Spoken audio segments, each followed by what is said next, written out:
Aquagroup yang berada di Nagari Batangbaro, Kabupaten Solok, Sumatera Barat. Sebelumnya kami meminta maaf. Tadi malam kami menghadiri undangan dari Padang TV Talso dalam rangka memberikan klarifikasi informasi yang simpang siur. Bahkan terkesan itu ada informasi atau rumor yang berkembang itu sudah terseret ke ranah politik. Kami selaku pekerja tidak berpikir sejauh itu. Kalaupun ada pihak-pihak tertentu yang melihat ada unsur politik dalam proses penyelesaian ini, kami tidak ada kepentingan dalam hal itu. Yang kami inginkan adalah selaku anak nagari Batangbarus, Kabupaten Solok, Sumatera Barat, kami ingin bekerja seperti sedia kala, karena bagaimanapun yang kami lakukan adalah bukan tindakan-tindakan kriminal.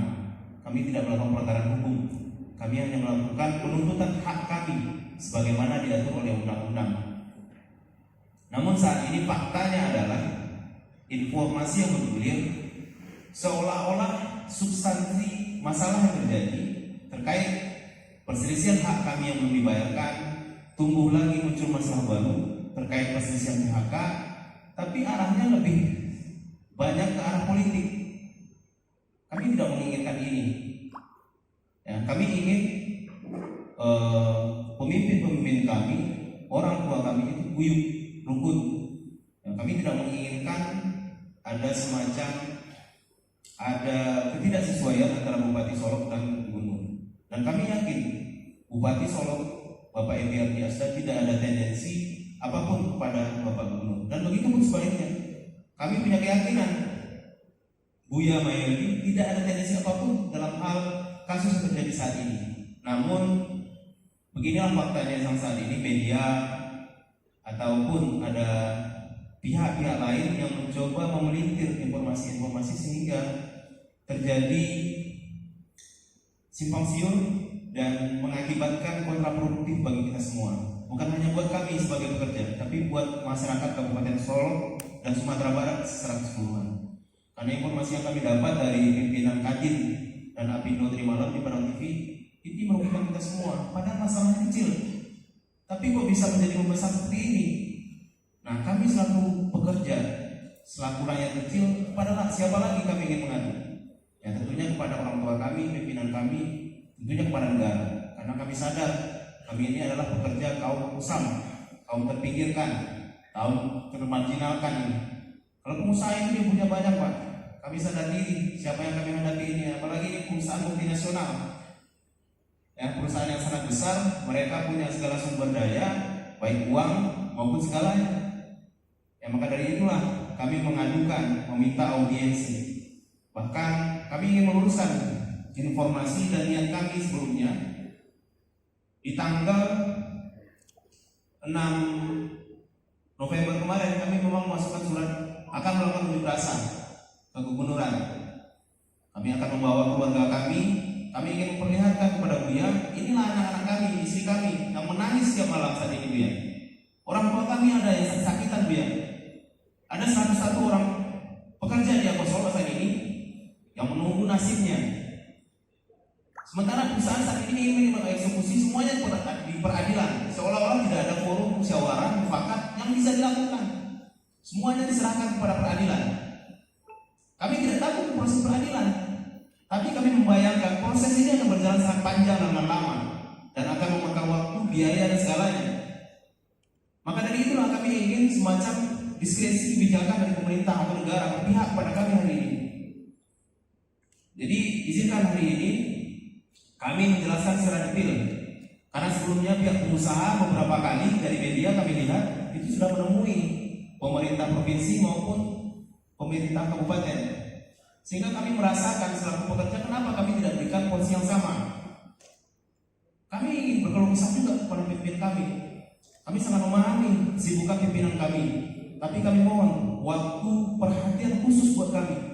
Karena hari ini Buya, dari bulan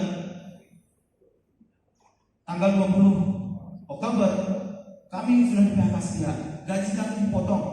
Yang biasanya kami menerima full, pembuat perusahaan sudah mengambil langkah sepihak, membayar gaji kami hanya sepertiga dari yang biasanya kami terima per bulan. Bayangkan Buya, kawan-kawan ini gajinya nggak besar ya, hanya 3 juta, hanya mengacu pada UMP. Artinya yang mereka terima cuma 1 juta. Sementara tanggungannya ada anak dan istri dan orang tua yang harus dinafkahi. Seterusnya pesangon dibayar secara sepihak tanpa ada kejelasan, uang pisah. Ada yang udah masa kerja 8 tahun, 9 tahun, masa uang pisah cuma 800 ribu, mau dibawa kemana uang itu ya? Habis itu fasilitas BPJS juga diblokir, sehingga ada saudara saya kemarin anaknya yang terbaring sakit harus dilarikan ke ICU, itu pakai uang pribadi, hutang. Kenapa segitu zalimnya perusahaan pada kami? Padahal penetapan PHK itu hanya sah dan mengikat apabila ada keputusan peradilan. Saat ini belum ada proses ini. Sementara di media-media mereka selalu menyampaikan kita harus taat hukum, tidak boleh merugikan salah satu pihak. Di media mereka selalu berucap kita membuka ruang dialog, selalu mengundang serikat pekerja, tapi serikat pekerjanya yang menolak. Bahkan Allah Maha Adil, kemarin dibuktikan di dinas provinsi mediator dengan begitu niat baik seorang mediator, si pengusaha menyatakan dia merasa dijebak oleh pihak pemerintah. Padahal Bu Helen selaku mediator hanya ingin memediasi. Bu Helen menawarkan agar tidak ada pro kontra antara pekerja yang meminta lembur itu harus dibayar 3 jam, sementara pengusaha ngotot tetap 2 jam. Nah, Bu Helen menawarkan bagaimana ini diserahkan kepada wewenang dari pengawas ketenagakerjaan. Kami dengan segala kerendahan hati kami, dengan segala risiko yang ada, oke, kami terima. Tapi si pihak pengusaha menyatakan ini adalah jebakan deadline buat kami. Bahkan di Padang TV tadi malam dia masih menyampaikan hal yang sama. Artinya kami menduga yang selama ini mereka selalu mendudukan kepada kami tidak ada etikat baik. Justru dari mereka lah etikat baik itu tidak ada. Ya, jadi itu Bu ya. Dan kemarin malam kami juga kaget itu dari penjelasan kuasa hukum Bapak Bupati dan Pemda Kabupaten Solo. Dari 101 orang yang mereka PHK sepihak, yang sebelumnya di tanggal 8 November mereka menyatakan kepada Bupati, kami harus mengikuti proses hukum yang ada. Tahu-tahu di tanggal 9 November ya, mereka mengeluarkan list orang yang boleh bekerja dan yang tidak boleh bekerja. Dari 101 orang, mereka mengeluarkan daftar ada 66 orang yang boleh bekerja dan 35 orang yang tidak boleh bekerja. Dasarnya apa? Nah, saya nggak tahu lagi ini dasar hukumnya. Mereka menyatakan berdasarkan tempat lahir dan alamat. Dari 35 orang itu yang tidak boleh bekerja adalah saya salah satunya Bu ya. Dia melihat tempat lahir saya itu dari Pariaman, sehingga saya dieksekusi. Dan saya punya keyakinan tidak itu alasan sebenarnya. Mereka hanya ingin mematahkan orang-orang yang punya pemikiran, orang-orang yang punya hati, orang-orang yang punya pedulian untuk berjuang atas hak-haknya. Itulah yang akan dieksekusi. Karena rata-rata 35 orang itu semuanya pengusaha serikat pekerja. Dan patut diduga ini sebagai praktek yang pasti Bu ya. Undang-Undang 21 tahun 2000 sudah menjamin hak kami untuk berserikat dan berkumpul. Salah satu fungsi dari serikat pekerja itu adalah membela dan memperjuangkan hak-hak pekerja. Kalau kami pengusaha serikat pekerja yang dieksekusi, bagaimana dengan nasib anggota kami Bu ya? Jadi mohon dengan segala kerendahan hati ya, perhatikan kami Bu ya. Perhatikan kami, bantu kami hari ini Bu ya. Karena kalau dari ranah peradilan, kami yakin kami tidak bisa mengimbangi pengusaha ini. Ya mungkin itu sebagai pembukaan dari kami, dan seterusnya kami masuk kepada slide terkait detail kronologis. Kami akan menjelaskan pertanggal apa yang kita lakukan agar informasi-informasi yang berkembang saat ini bisa berimbang. Karena di media sosial juga banyak yang memojokkan kami selaku pekerja. Ada yang berbicara kami ini tidak bisa bersyukur, ada yang berbicara tidak tahu terima kasih kepada pihak pengusaha. Kami cinta dengan perusahaan ini Bu ya. Dari 2013 saya salah satu orang yang direkrut di awal. Pabriknya belum berdiri Bu ya. Saya ditrainingkan ke Klaten, ke Cianjur, ke Subang, Citerep untuk belajar di sana.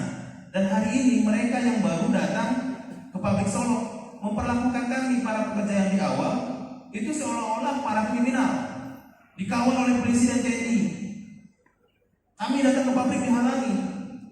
10 hari pertama kami mogok, kami melakukan tertib dan damai. Kami berdoa bersama, berzikir bersama, goro di musola. Tapi kenapa kami berlaku seperti ini? Ya mohon bantu.